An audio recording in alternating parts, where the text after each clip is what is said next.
the guys from Ping, they've kind of shown me how much the equipment matters. I just love that I can hit any shot I kind of want. We're going to be able to tell some fun stories about what goes on here to help golfers play better golf.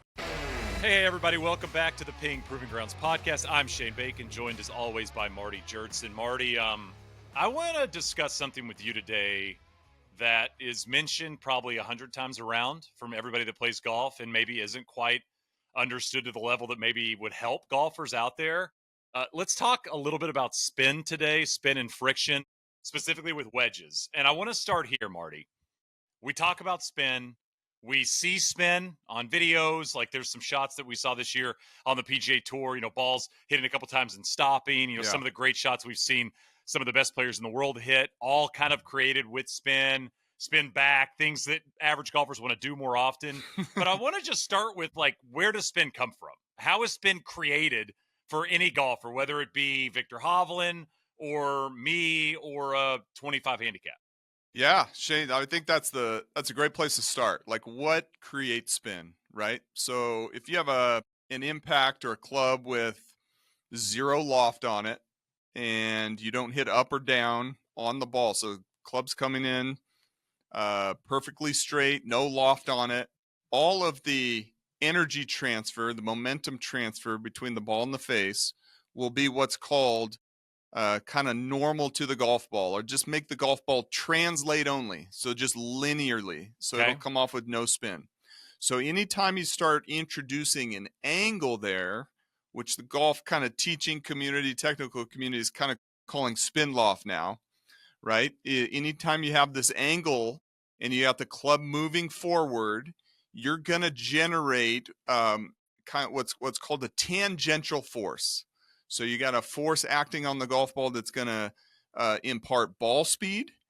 And then you have a force that's going to act on the ball that's going to kind of flick it and impart a rotation onto the golf ball. And that's what causes spin. So there's ways to influence how much that tangential force, how big that tangential force is. And the bigger you can get that tangential force, the more spin you're going to put on the golf ball. And there's some things that can influence that tangential force. Those are going to be the club head speed. So the faster you have the club going, the bigger that potential you have to get that tangential force, the more backspin you can put on the golf ball. The other big one is the coefficient of friction. So the more friction you can get between the ball and the club face, the more potential you have to impart backspin on the golf ball. And then the angle, there's kind of this sweet spot here on the angle, how much you open the face. And this is where things get a little nuanced and a little complicated, because you can have a higher friction at some angles, doesn't change the spin as much. There's a reason why nobody's playing 80-degree lob wedges out there, because you actually start to lose spin over a certain threshold on that angle. So there's a lot kind of going on in the impact physics and the microphysics, but that's kind of the general principle of how spin is created, which is really fun to think about. All right, so let's take a high-level player. Let's take somebody that's, tour level or a really high-level amateur player. They're always trying to control spin. There are so many times I'm calling Corn Ferry golf, and you get a feeling, right? Guys in the middle of fairway, pins in the back of the green. They've got a short wedge in hand, but it's a full shot.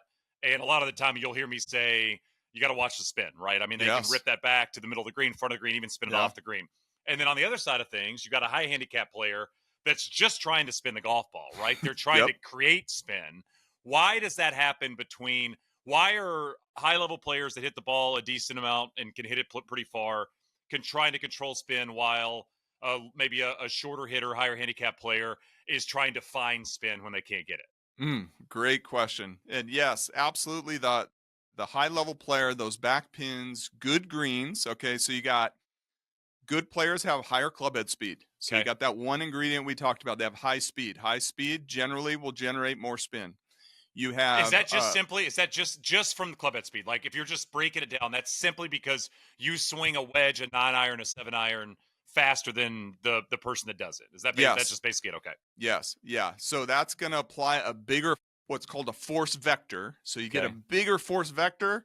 You got not only more ball speed, but also more potential for that tangential force Gotcha. to generate more spin on the ball. So more speed, more spin. It's one of the benefits of gaining speed is that you can spin your irons more, right? If we talk about the high handicap player that needs to spin it more in a lot of scenarios to stop that ball in the green. So let's go back to that high elite level tournament player. They're in that condition. They got high club head speed. So they're trying to either reduce their club head speed to reduce the spin. They're playing a high quality golf ball, right? They're playing a urethane cover, high quality golf ball. They're on a well manicured golf course. So they got a Greens tight allow lie. the ball to spin. Yeah. Yes, you have a tight lie. So when you have a tight, clean lie, let's assume it's not raining or fuzzy fairways, you got tight fairways, you're going to have very clean friction between the ball and the face, like clean contact. So that's going to help increase the spin. And then you have, maybe fast greens and a pitch green. And then these players know how to deliver the club with their wedges to hit kind of that sweet spot spin loft that's going to maximize spin as well. So you have a lot of these core ingredients where the better player, oftentimes, especially to those back pins, greens pitch back to front, they're trying to figure out how to reduce their spin. So they can do that by reducing their club speed a little bit, swing a little slower, right? They can reduce it by changing their spin loft, maybe playing a wedge with a little bit less loft on it. They can change kind of their handle delivery, how much shaft lean there is going into impact.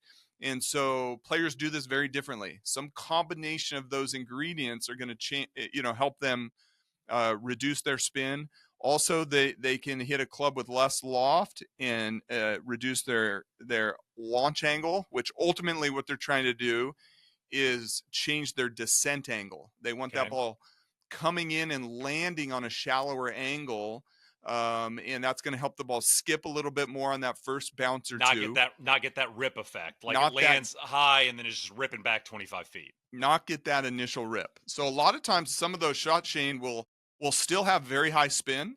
And we're kind of calling it in golf slang, hey, they're going to reduce their spin. Technically, they might hit a shot that still has 10, 11,000 RPMs of spin. They're just controlling their land angle quite a bit, right? So it's okay to kind of call it spin. A lot of times they are actually reducing their spin a little bit. But the big thing I think that the better players doing in those scenarios when they're quote unquote controlling their spin is also just as much reducing the land angle and having the ball land shallower. Marty, you're somebody that spends a lot of time on not just your own golf game, but understanding golf.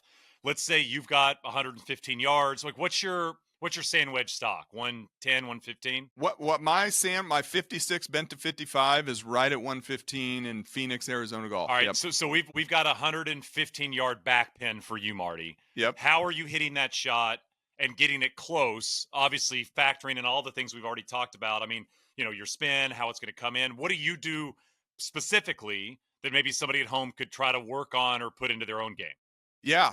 So in that scenario, I would usually hit a gap wedge, which is full out, so you're 130. Clubbing up. You're clubbing up a club. I'm going to club up. I'm going to go to my 130 club, which is my gap wedge. I'm going to grip down a little bit. I kind of vary that, maybe an inch, 2 inches at the most. I think some of the better players actually grip down a little bit more. I need to experiment with that, but I'm going to grip down a little bit. Gripping down a little bit helps me get more shaft lean and more handle lean.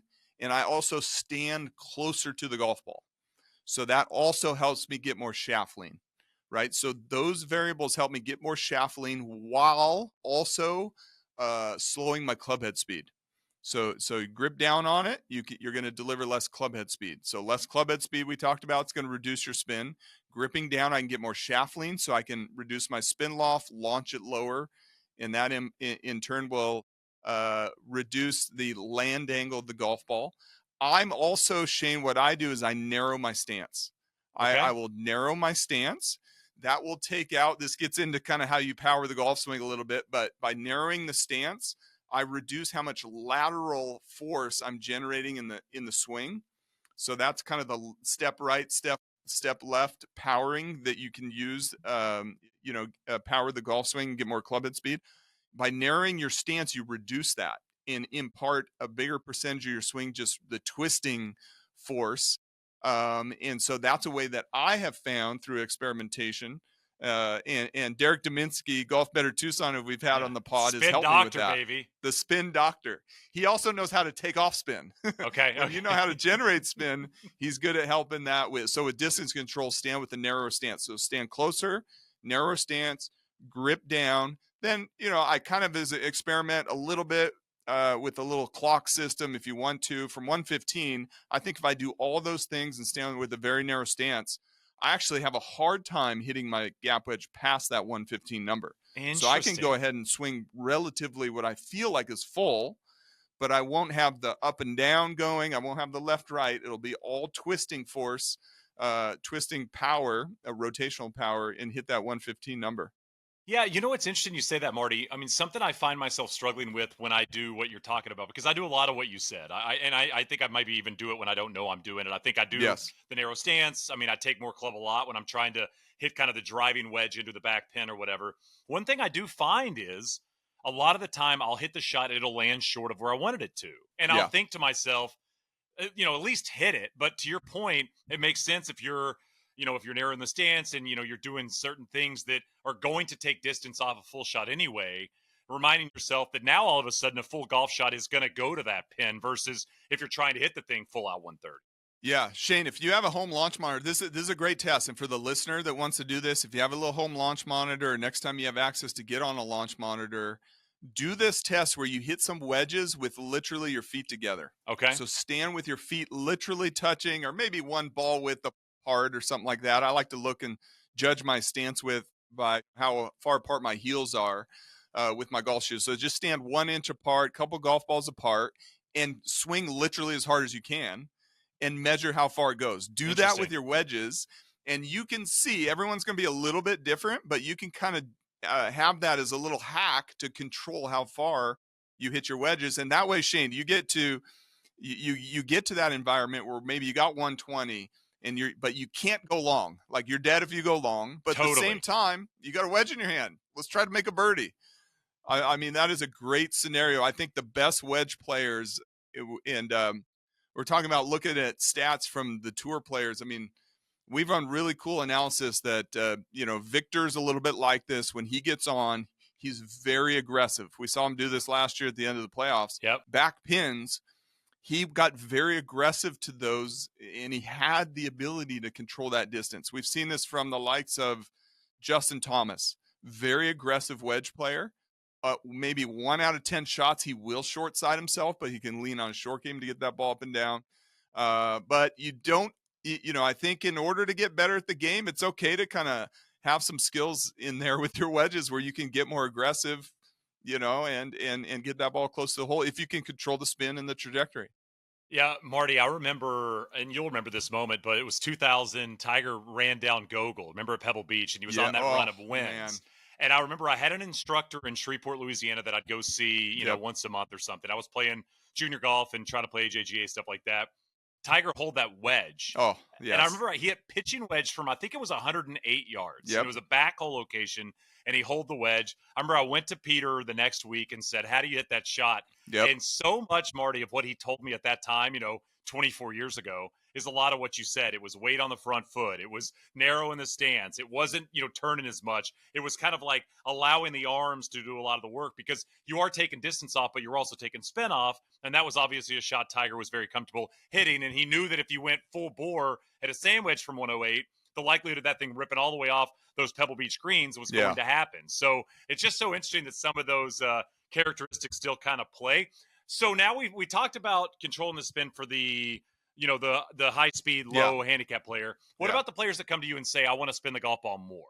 Yes. So there's a couple ingredients here. Let's go back to those fundamentals. Speed. So you got, it's okay to kind of swing full to spin your wedges for the everyday player. You don't want to overswing. You want to swing within control and things of that nature on your wedges, but don't be afraid to take a full swing at it.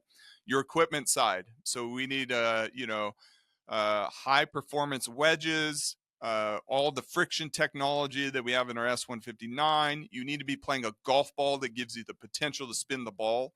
I think that's one big thing that the high handicap player is not playing a golf ball that spins a lot. We have Ballnamic, and we can help out, get you in a golf ball that spins a lot around the greens. We actually have that as a question in Ballnamic, right? Do you want to spin your wedges Totally. more with your full shots, greenside shots?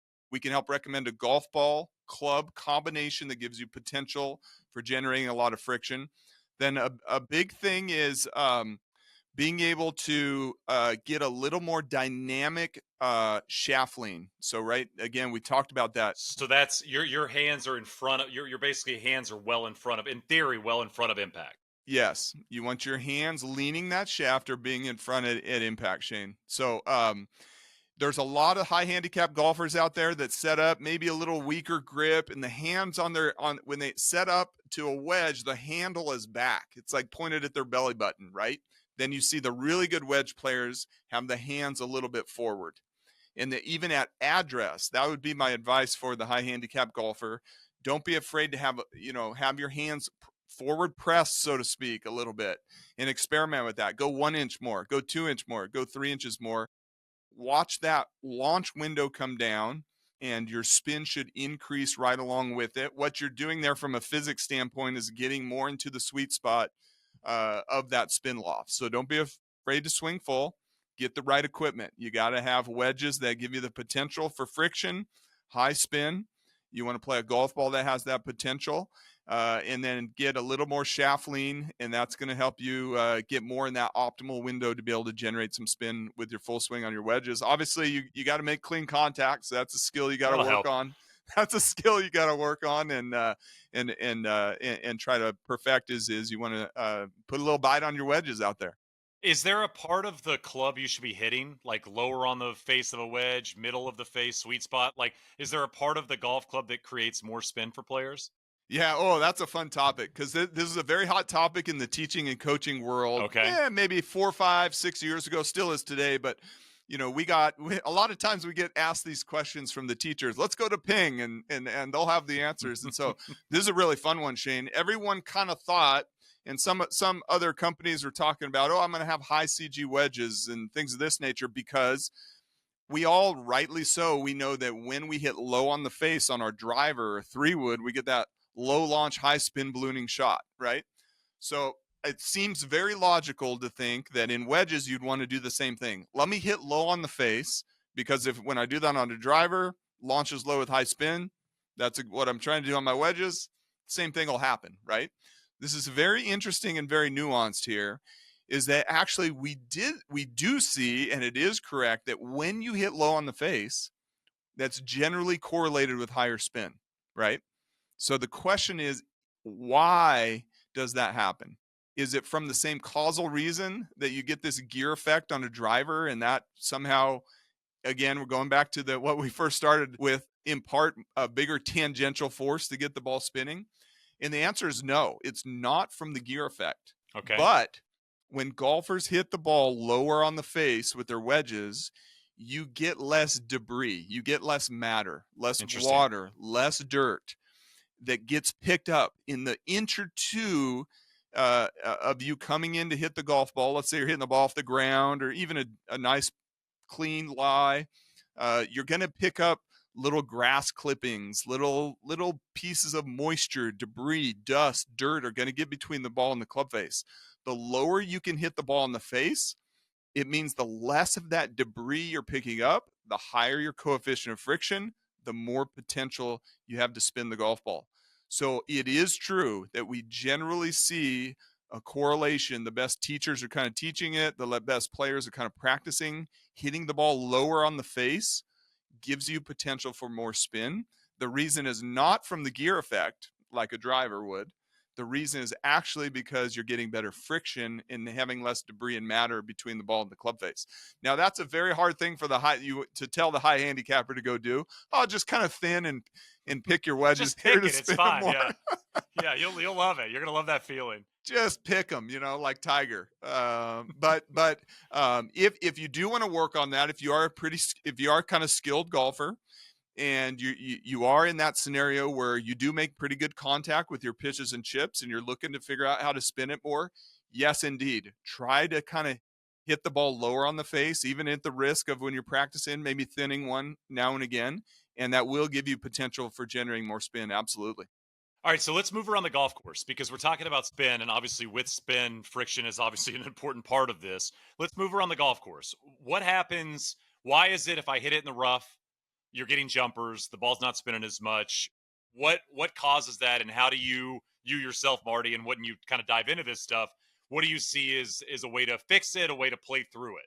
Yeah, so I think the question when you hit it in the rough is the fear of the flyer, For sure. and this is an interesting one, Shane. And I talked about spin being very nuanced, and these rules it's hard to apply a general rule to all scenarios.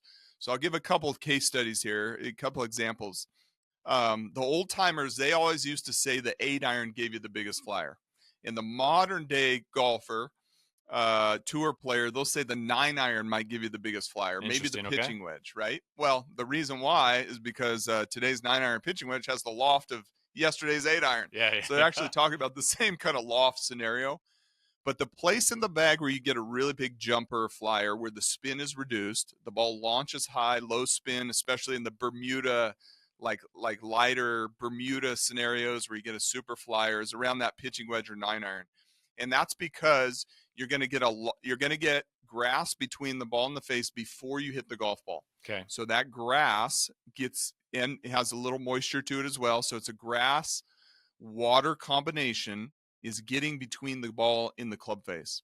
And if we're doing everything we can in the design of our grooves and our finishes to get that out of the way and get better compliance between the ball and the face to reduce your flyer. Now, you can't always get 100% of that out of there depending on the lies and the conditions.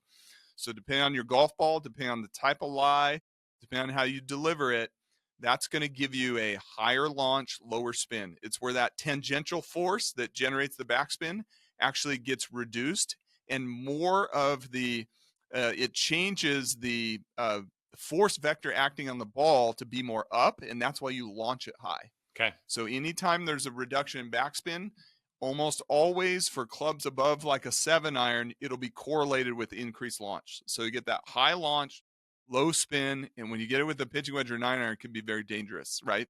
So that's one thing to be aware of where that big flyer comes from. Now, what I do to kind of negate that, Shane, is I will it's a strategy thing. So if you're in a 9-iron pitching wedge scenario, you got water penalty, something long, you got to be careful. So you got to kind of know, okay, I'm going to hedge it in this scenario, hedge my bets on coming up short.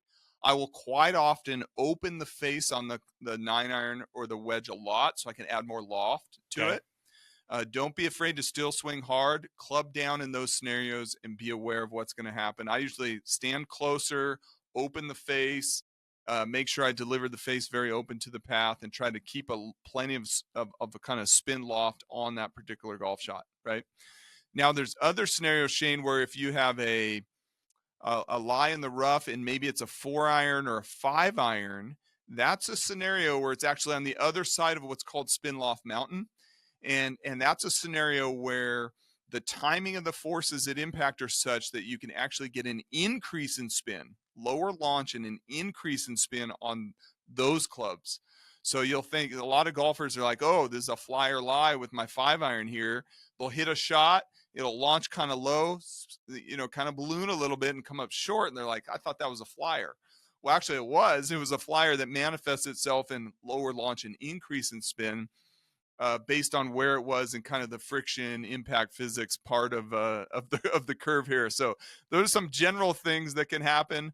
I think a good rule of thumb for the everyday golfer, 7-iron and above, you're going to get lower spin, and the biggest impact that can have for you is generally around 9-iron or pitching wedge.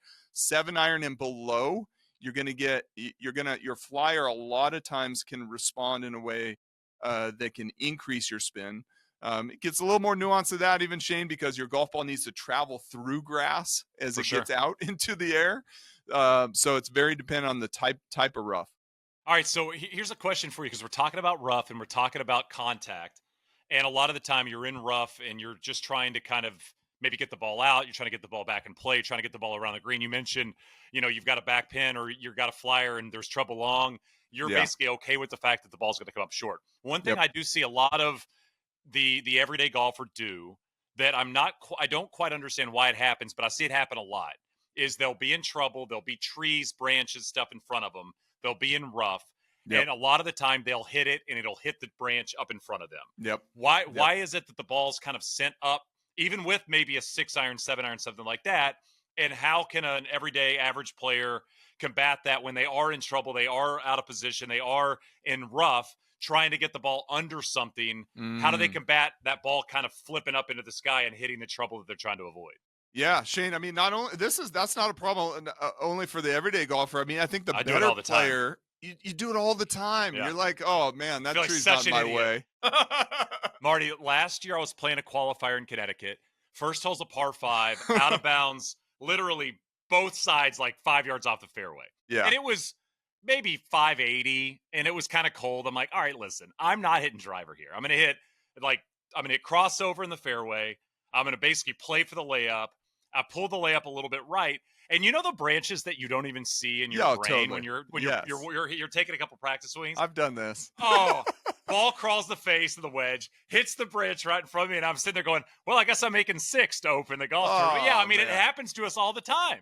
I've done it. There's a hole at a course I play. It's a par 3. If you miss it over to the right, there's a tree, branches, and it'd be like I'm just gonna pitch it on with my lob wedge. Not a problem. And if you launch it at like 50 degrees, you're gonna hit this tree. It's usually, oh, this is no big deal. Hit this pitch shot. You can feel it. You can feel, getting back to why this happens, grasp between the ball and the face. And what happens in that scenario is the ball has no stick. So when the ball impacts the face, what you want it to do, and what feels really good as the golfer, is that the ball sticks on the face. Okay. Right? So the ball's either slipping, so it's slipping up the face. So if you had no friction and loft on the club, the ball would slip all the way up, right? Okay. And it would launch very, very high with very little spin. If you had maximum friction, tons of friction, spikes on the face, right? The ball would stick instantly. And the ball is kind of viscous a little bit. It's kind of wobbling on the face, but that would take on more of the angle of attack of the club, less of the loft. So it launched lower. And once that ball left the face, it would have tons of spins. Those are the two extremes. So what you're feeling in those scenarios when you're trying to pitch the ball out of the trees, keep it under stuff, avoid embarrassment for us better players, is you don't want that ball slipping up the face. And that's what's happening. The grass is getting between there. The ball's slipping up the face and just launching super high with very little spin. So yeah, it's practicing, it's shaft lean, it's the right club selection to be able to practice those scenarios. This is where actually you're having your punch out game is a legitimate skill. Shout out a man that is retired from the game. Shout out to the club pro guy. I mean, my goodness. Okay, so we talked rough in terms of spin and friction. I want to go to bunker play because we watch professional golf on a weekly basis on TV. These dudes, I think the most impressive part of pro golf, in my opinion, is how good they are out of bunkers. And we hear announcers say it all the time, they'd rather be in a bunker than in the rough. But these pro players will hit the shots that'll hit and just stop. They'll hit the bunker shots that hit and rip back. Yep. They'll hit all sorts of different shots.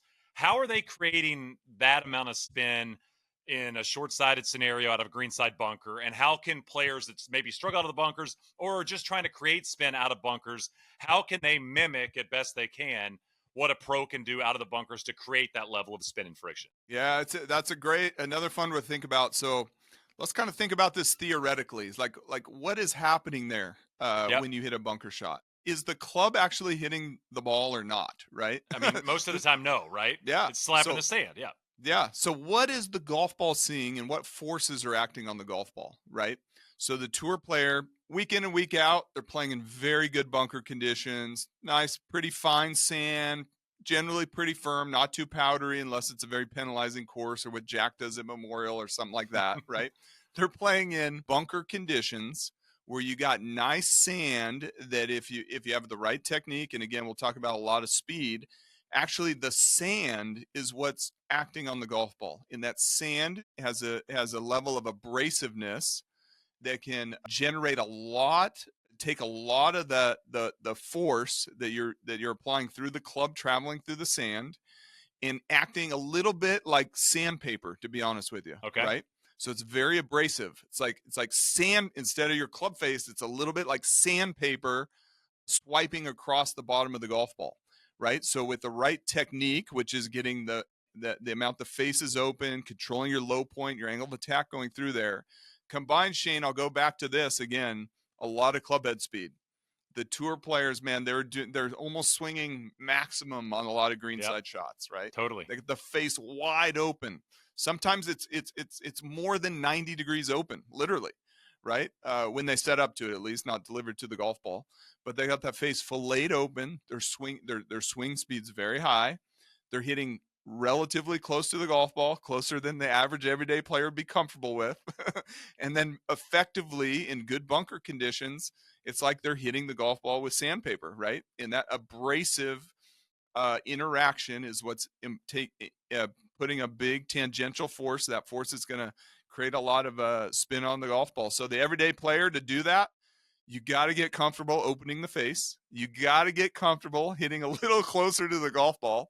And you got to get comfortable swinging hard, right? So those three ingredients are kind of fun to experiment with if that's something you're interested in, putting a little sizzle out of the bunker. Yeah, it's so interesting you mentioned, the face being open. I mean, I open mine to your point. I mean, I've got it as open as it can be when I get into those bunkers. Absolutely. I'm sure the exact same way. It's like just what you have to do to create what you're trying to accomplish, right? Yeah. And so often I see players, 10, 12, 15 handicap players get into a bunker. Their stance is very square, like set up like a full golf shot. I mean, it's barely opened, if at all. The face is barely open, very, very square. And I will, and I'm not very good at explaining like instruction to players. I try at times, but it's not something I find myself being very good at or accomplishing well. But I will try to talk people like keep open in the face, and they'll open it like 2 degrees. Yeah, I'm like, no. Keep opening that thing to a point where you think you're not going to hit the golf ball, And I mean, that's where we're starting from. One thing I did want to ask you about in terms of the spin and technique right now is I do feel like there was a time where every pro, like if the whole location's at 12 o'clock on a clock, their feet are shot at, let's say 2:30.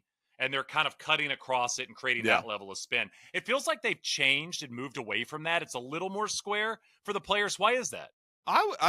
Shane, I kind of agree with that. I think the classic old bunker technique was like aim pretty good left, open the face, swipe across it. There you go. I think there's been a lot of instructors that have been able to inform players kind of angle of attack, their vertical swing plane, and have some ingredients for different type of short game shots, including you see some tour players stand a little bit closed, right? They'll stand a little bit. Crazy to see that. Yes, it is really crazy, but I think now more than ever, there's a bigger variety in bunker techniques. Okay. I think there's a bigger variety in bunker techniques. I think the study of Seve Ballesteros out of the bunker, I think was a big part of this and kind of informed some of the top teachers. And then as they started working on this, I think they found that the ingredients for good bunker players are more broad than other skills in the game, right?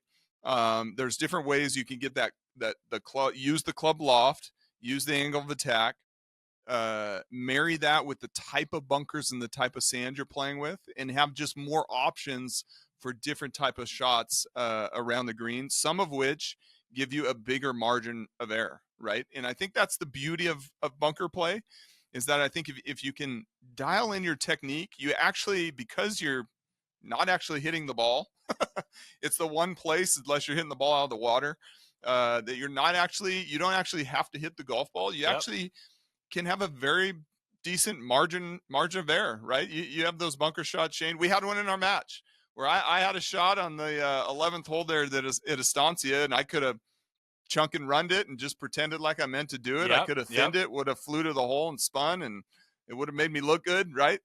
So I think a good bunker technique gives you a lot of margin for error, and I think that's what the coaches and players are finding with some of those techniques, where you don't need to stand 30 degrees open with the face so much open and cut across it anymore. What's the biggest enemy to spin? I know you've done so many studies on this. Is it grass on the face? Is it water on the face? Is it sand? Like, what's the biggest enemy for golfers when they're just simply trying to spin the golf ball? Yeah, it generally would be grass between the ball and the club face, because Okay. we've done some. We just did a recent study. My colleague Dr. Paul Wood. It kind of was kicked off with Joe Mayo and Victor Hovland, and just understanding how much does the golfer impact the ground, even on pitch shots, right? And 85% of pitch shots have some level across the sweep of all skill levels. The club is interacting with the ground, the grass, the debris before you hit the ball. Even if you hit it low on the face, it gets that clippy sound, or you have high spin. To some degree, you've got some grass between the golf ball and the club face. So that's the main one from things you can't control, and then things you can, Shane, is your golf ball selection and your wedge selection, right? Those are going to give you the potential to generate a lot of spin. Always clean your grooves too. Yeah, like I even get lazy with that a little bit. I mean, like Marty, if you watch the tour players' videos now on like Oh, Instagram yeah. and stuff like that, they all now have the belt clip with the Oh, brush. yeah. They've all got the alignment stick stuck in the ground when they're practicing Yep. with the towel. And I mean, if you ever have a TrackMan or Foresight or anything like that, and you're hitting golf shots in front of it, to hit a shot, it's worth your time hitting a shot with a dirty club face, just so you understand a Yep. 30-yard pitch shot, the difference of like club interaction and what the grooves can do to the golf ball versus what happens when you have a clean golf club. It is astonishing. You will never hit another shot in your life with 30 grooves when you're playing, if it matters to you, if you see those numbers in front of your face. Absolutely. Yeah, you're gonna get that slip. You're gonna get that slip. You're not gonna be leveraging the technology that we put in there to use the grooves like treads on a tire. Is a good way to think about it. It's like an all-weather tire. You want to get the debris, the grass, everything out of the way. So that's great advice. I really like the retractable club scrubber you can put on Heck your yeah. belt. Now I do it. I do it at the range. I absolutely love it. All right, so when you're out playing golf and you're playing in an outing or a pro-am or something like that, and you get a guy that you can tell plays a lot of golf, Yeah. and their wedges you can tell have been in the bag for 2 years, does it like kill you inside? Like how many holes are you playing until you go, hey man, listen, you got to get some new wedges? Like, what are we doing here? I do feel like it's grips and wedges that Yes. golfers refuse to replace when they are so important to the way you're able to go about your business. Yeah. Well, I love Shane. I got a technique I use where I can hit kind of pretty high launch. Not quite as good as Derek Dominski, but I got a high launch technique where I can put a lot of spin on it. So I just wait for that one time I miss the green or I'm on the par 5 and I got a tuck pin and I hit my high saucy one up there and I get that white mark on the face. Yep. And you just go over to him and say, hey, this. When's the last time you had one of these? Yeah, this is how that works. They think I got some type of magic technique or something, but I got new that's wedges. what I like. But yeah, you can tell. You can tell where those players, you get them in some challenging greenside positions, and their equipment won't allow them to hit the shot. And I think that's going back to one of your questions you started with is how can the high handicapper do things that the tour player wants to do? You have to have the equipment. So you have to have our latest technology and our grooves, friction design, all the engineering we put in the face to help you increase that tangential force to get more spin on the golf ball. Clean your grooves before you hit your wedge shot or your pitch shot, where spin's going to be important, and play a golf ball that gives you potential to marry with that as well. I know this is a Ping podcast, and I know you and I both work alongside Ping, but the S159s, in my opinion, are some of the best wedges that I've ever seen, ever played. I've been obsessed with them. Yeah. So if you're ever in the market, I mean, go give them a look, practice them, go hit them on a driving range. I can guarantee you that you'll fall in love with them as well, because, I mean, it's all the idea of any golf company is just trying to make people play better golf, right? I mean, that's when you think about the ethos of everything. It's like, how can we get you to be better at this sport? How can we get you to enjoy it a little bit more? And these wedges, wedges are the forgotten part of the golf bag, right? And having something that looks good, performs good, is a lot of fun to have in the bag, and is going to be as good as anything out there on the market. It's going to, help the confidence and help you save a few extra pars when you miss golf shots, because we all miss golf shots, right? Yeah, absolutely, Shane. I think in wedges, it's, I think a lot of people, they want to get more spin. So we got high friction club face. We got hydro pearl, hydrophobic finish. We got optimized grooves with tight edge radius. We've engineered the surface to get more friction. So it's like, okay, our wedges give you potential to generate tons of spin, which I absolutely love. And then the two hardest parts about getting into the right wedges are the gapping and the grinds, right? And so we made WebFit wedge. It's been used by over 150,000 people at this Wow. point in time since we launched it. So we're helping a lot of golfers Crazy. understand. When'd you launch it? Yeah, we launched that in the spring. So in the springtime with the wedges. 150,000 golfers in a year. I mean, that, Yep. in 7 months. That's crazy. Yeah, that's in the U.S. I think internationally we've had close to 200,000 people go through it. Crazy, man.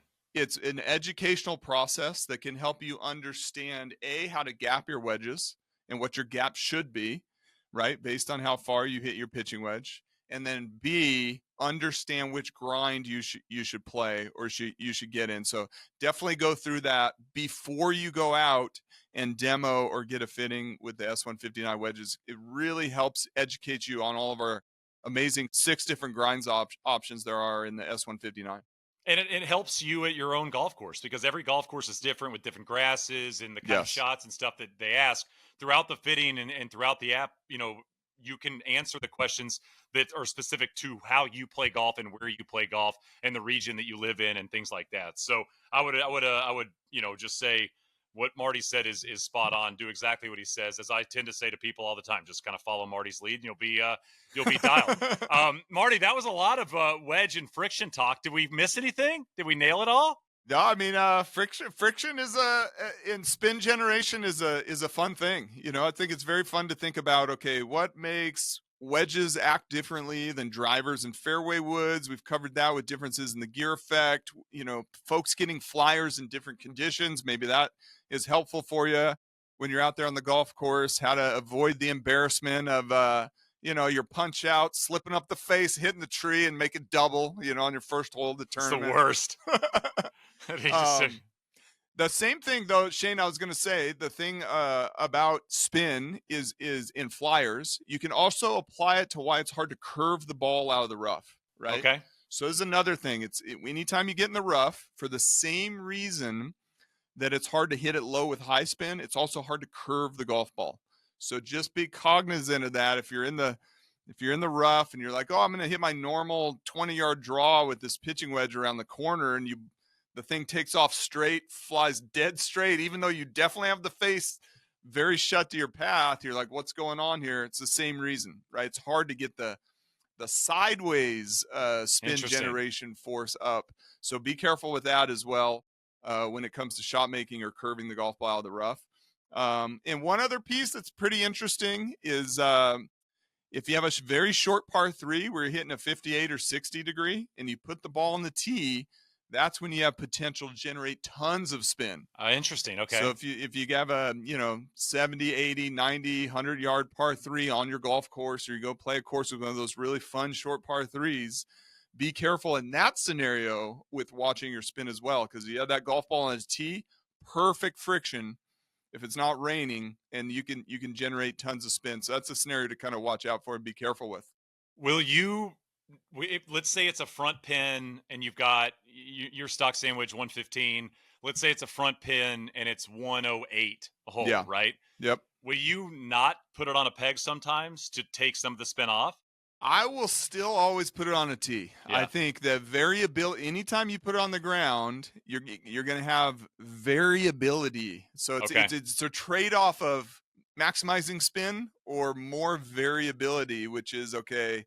My launch and spin window might be more variable if I put that golf ball on the ground, right? So I'm a believer. Anytime you can put it on a tee with an iron shot, you'll want to do that. There you go, Marty. Marty just throwing advice left and right. I like this one. This is fun. I will say, I mean, we think about golf and we think about viewing golf, Marty, and there's an obsession with distance, as there should be. I mean, watching guys like Cam Champ hit drivers, crazy, right? I mean, he hits it 340, 350, and kind of hits this low bullet, and it goes forever, and you're kind of amazed by his ability to do that. I've always been more attracted to the amazing shots around the greens that these players hit. You know, the Rory shot at the Ryder Cup last year, you know, that he's talked, I think he told Kyle Porter it's one of the best shots he's hit in his life in terms of tournament golf. Like some of those kind of shots that the players pull off, you know, they hit and they just stop on a dime. I remember Morikawa hit one, I think at the Travelers last year that, of course, went on Instagram and started to go a bit viral. You know, when you think about those kind of shots, they're just so cool to watch. Because you obviously understand the player is in total connection with the club face, the ball, the spin, everything to be able to pull a shot like that off. Yeah, totally. I think the fun ones on tour that you get to the courses that have zoysia around the greens. Oh, it's like teed up. It is literally teed up. It is like hitting off a tee, quite literally, right? And that's where you can really melt it on the club face. Shane, I'm really glad you brought up Tiger's shot at Pebble, because that is. I will envision that swing when I'm on the range, literally trying to hit, you know, the dead arms wedge, the take spin off pitching wedge. I actually heard, I don't know if you've heard this story, Tiger, he would go to the range and one of his drills was he would pick a post out there, maybe 160, and he'd start by ripping pitching wedges at it, right? Then he'd go to that same post and go 9 irons, a little lower, a little less spin, then 8 irons, land them right at it. Then 7, then 6, then 5, then 4. He's just hitting 4 irons at that thing at 160. There's no wonder he could pull that shot off, you know. He's done that before in his mind. He's done it before. He was good at golf. He was okay. That was fun. Well, if you have any other questions, by the way, if you ever have any questions after these podcasts and you want to ask us one, you can hit Marty and I on social, and we'll do our best to answer them. We get messages a decent amount, Marty, from people that want to follow up, and we love answering them. And if you send me a question on Instagram or Twitter and I can't answer it because I'm much dumber than Marty, I will pass it along to Marty, and he will relay that information back to me. But we're here to try to help. So if you ever have questions in that regard, feel free to reach out to us, and make sure, specifically on this podcast, this one in particular, if you watch this on YouTube, Marty was very good in terms of explaining it with his hands and showing you what he's talking about. So if you ever want visual help in terms of what we're talking about, the podcasts are always up on YouTube, and you can find them there. That's Marty Jurtson. This is the Ping Proving Grounds podcast.